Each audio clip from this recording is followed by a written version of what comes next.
we should recognize it as a war crime to withhold relief after a natural disaster. It truly is a war crime, because there are international actors using political reasons to deny a humanitarian response to people, and using politics to deny humanitarian responses. The earthquake started in the Anatolian fault line. It was 20 miles west of Gaziantep at 4 a.m. on February 6, 2023. The rupture was 25 kilometers below the Earth's surface. The rupture was 200 kilometers long and 25 kilometers wide. The earthquake traveled south into Syria along the Dead Sea Transform Fault System that runs down south into Syria and on the border of Jordan and Palestine and Israel and into the Sinai Peninsula.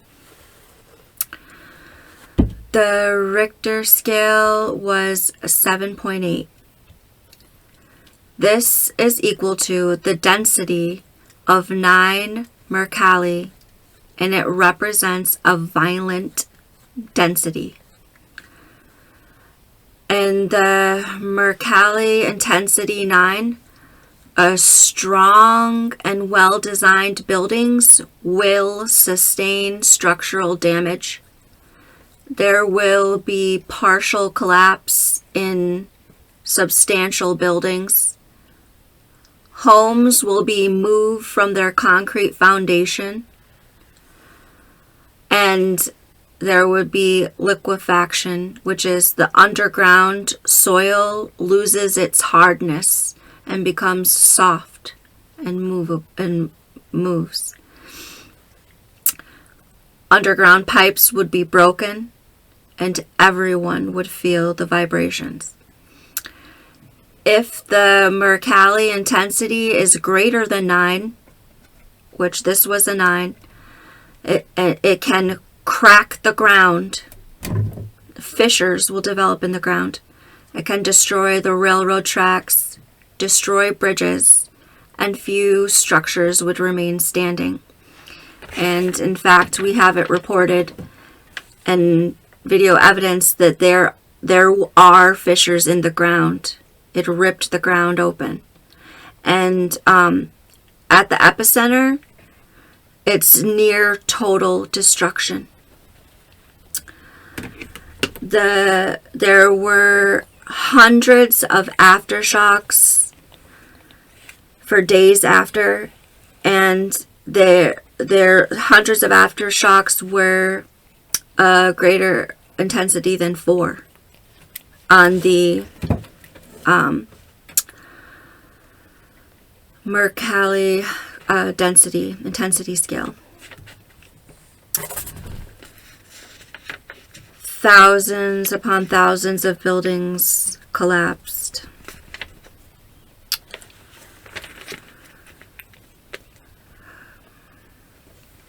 So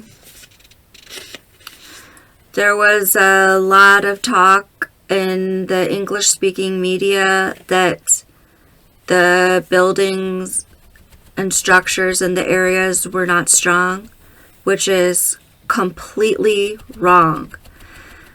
This was extreme intensity, and the greatest extreme of intensities would throw objects directly up into the air.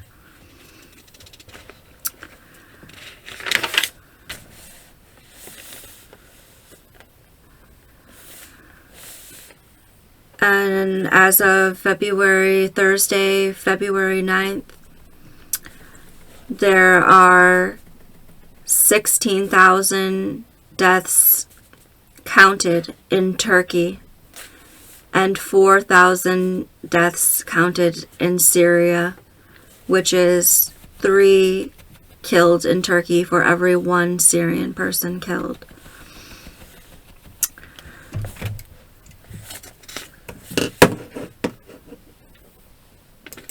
So there was advanced knowledge that there could be a great seismic activity on that day, February 6th, and in the week preceding it. The seismology study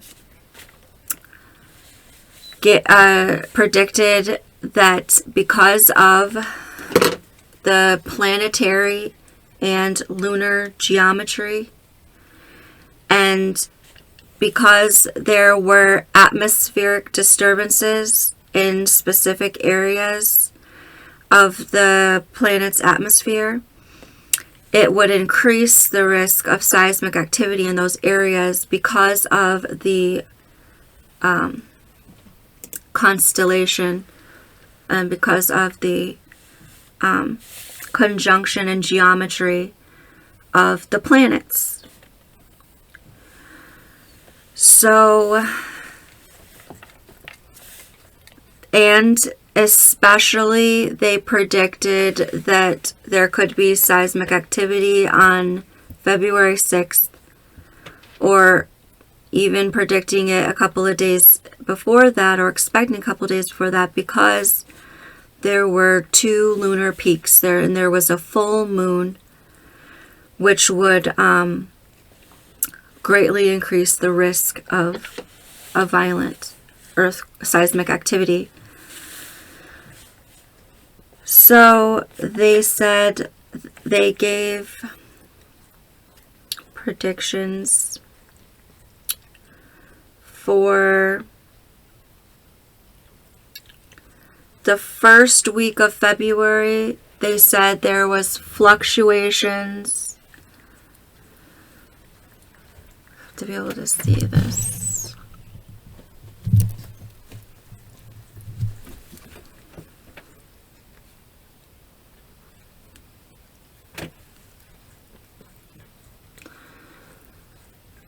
There's a purple band. There is fluctuations in the atmosphere along this line, which is exactly the line that it eventually did follow.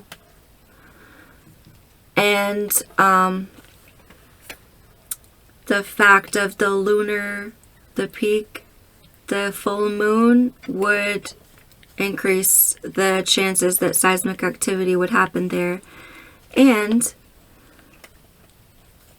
they also gave this model of atmospheric disturbances that could increase the risk for seismic activity in those areas, especially because of the lunar and planetary geometry and the lunar peaks and the atmospheric disturbances all created this. So this runs through Afghanistan, and that runs in through Asia. Those were places of high risk.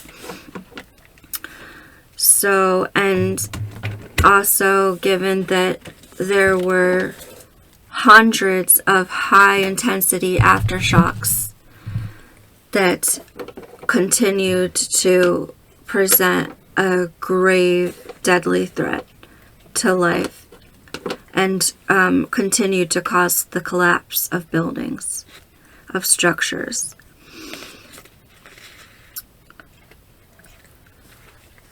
So it's a shame that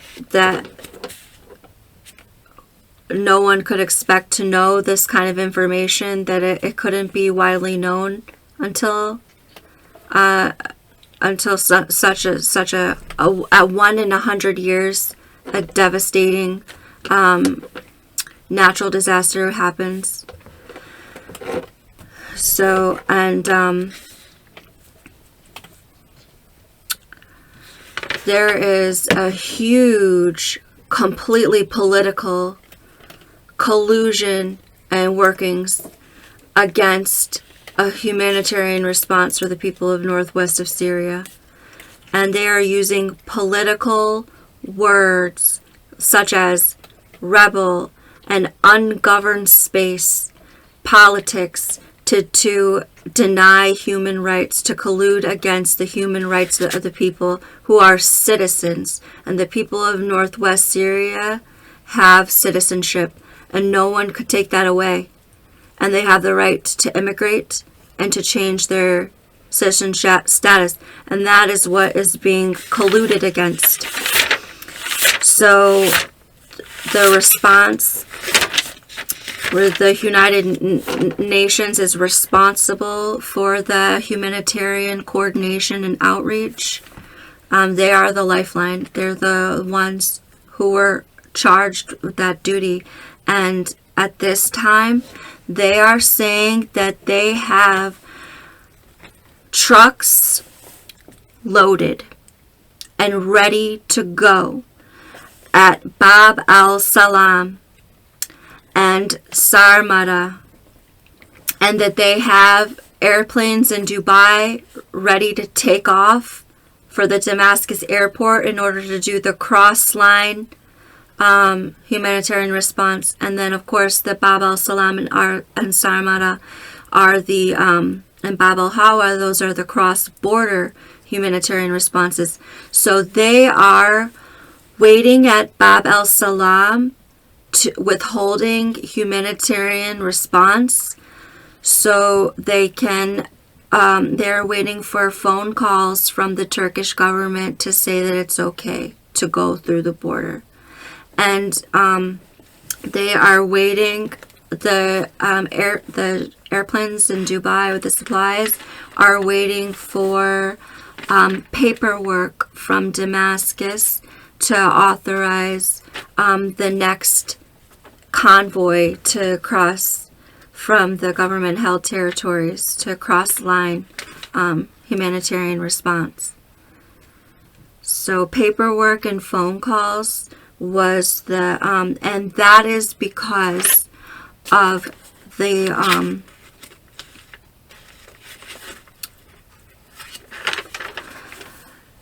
politics. They cannot land planes in northwest Syria. They said that it's they are too afraid and full of fear to land a plane in northwest Syria, which is entirely preposterous and is indignity towards the people of northwest Syria who have Syrian citizenship. And that it was in order to wait for paperwork and phone calls as a concern of the right for sovereignty of these representations and governments, that they have the exclusive right of sovereignty, and that it is as implying that the people of northwest Syria are somehow have no inherent quality to get sovereignty, like as if sovereignty and the northwest Syria are incompatible. So, or as if they should have none, as if it could be taken away from them. So, the United Kingdom and the United States are completely controlling and funding the humanitarian response group White Helmets, which is exclusively Syrian citizens. And that they would directly provide, they would be able to immediately provide money, financial aid But then as for logistically getting equipment and supplies and a humanitarian response, that is a separate endeavor of theirs.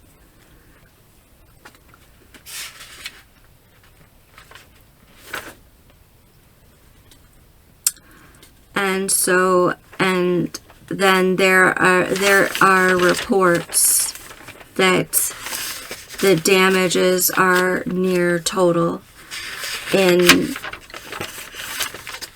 a number of cities of Syria. That, well, 1/3 of Aleppo is damaged, has structural damage, which is tremendous. It's a tremendous city. There's a massive number of people are being impacted. And then the city of Gendaris is 80% destroyed. And the Salkin is one of the most heavily destroyed, totally destroyed. And all of the cities near Salkin have a near total damage. So the final response at the end of the day from the United Nations was that they are working with all the governments to get additional entry points into northwest Syria. And curiously, and as a spark of hope, the United Nations did simultaneously, one day after the earthquake occurred, happen to have concluded one of their Security Council meetings to investigate the Syrian chemical weapons used by the Syrian government. And they concluded their investigation one day after this earthquake attack, saying that, yes, the Syrian government clearly did commit the 2018 Duma attack. So, and that this Syrian regime continues to be in violation of their obligations and the prohibition of the use of chemical weapons of mass destruction. So God help the Syrian people against this depraved and just heinous collusion and use of politics against the human rights of the people of northwest Syria. Allahu Akbar.